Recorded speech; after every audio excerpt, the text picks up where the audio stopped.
பேசாம அப்படியே கேளுங்கப்பா. இதே புரட்சி தலைவி அம்மாவுடைய 78வது பிறந்த நாள் பெருவிழா கழக பொதுச் செயலாளர் நாளை தமிழகத்துடைய முதலமைச்சர் புரட்சி தமிழர் எடப்பாடியாருடைய ஆணைக்கிணங்க மதுரை மாநகர் மாவட்ட அனைத்து இந்திய அண்ணா திராவிட முன்னேற்ற கழகத்தின் சார்பாக இன்னைக்கு மாலை அணிவித்து மரியாதை செய்திருக்கிறோம். மக்களால் நான், மக்களுக்காகவே நான், உங்களால் நான், உங்களுக்காகவே நான் என்று வாழ்ந்த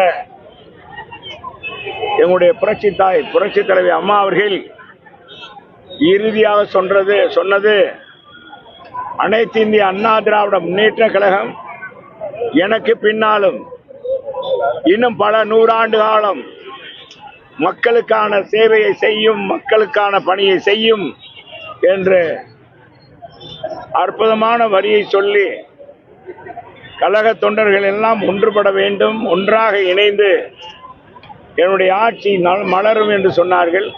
அவருடைய ஆட்சி விரைவில் அமைய இருக்கிறது.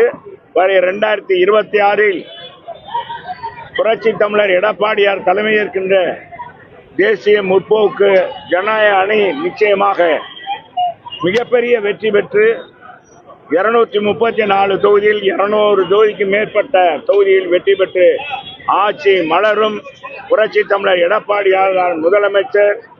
இதற்கு சான்றாக 2010 புரட்சி தலைவர் அம்மா அவர்கள் 2011 புரட்சி தலைவர் அம்மாவுடைய புரட்சி தலைவருடைய ஆட்சி அமையும் என்று மதுரையில் சூளுரைத்தார்கள். இறுதியாக அந்த பொதுக்கூட்டம் அமைந்தது.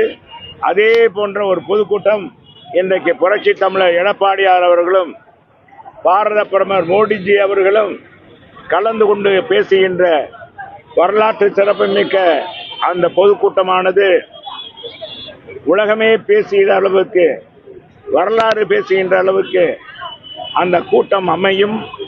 அந்த கூட்டத்திற்கு பிறகு தமிழகத்திலே புரட்சி தமிழருடைய ஆட்சி மலரும், புரட்சி தலைவர் அம்மாவுடைய ஆட்சி மலரும், புரட்சி தலைவர் அம்மாவுடைய ஆட்சி, புரட்சி தலைவருடைய ஆட்சி மலரும் என்பதை தெரிவித்துக் கொள்கிறேன். நன்றி, வணக்கம்.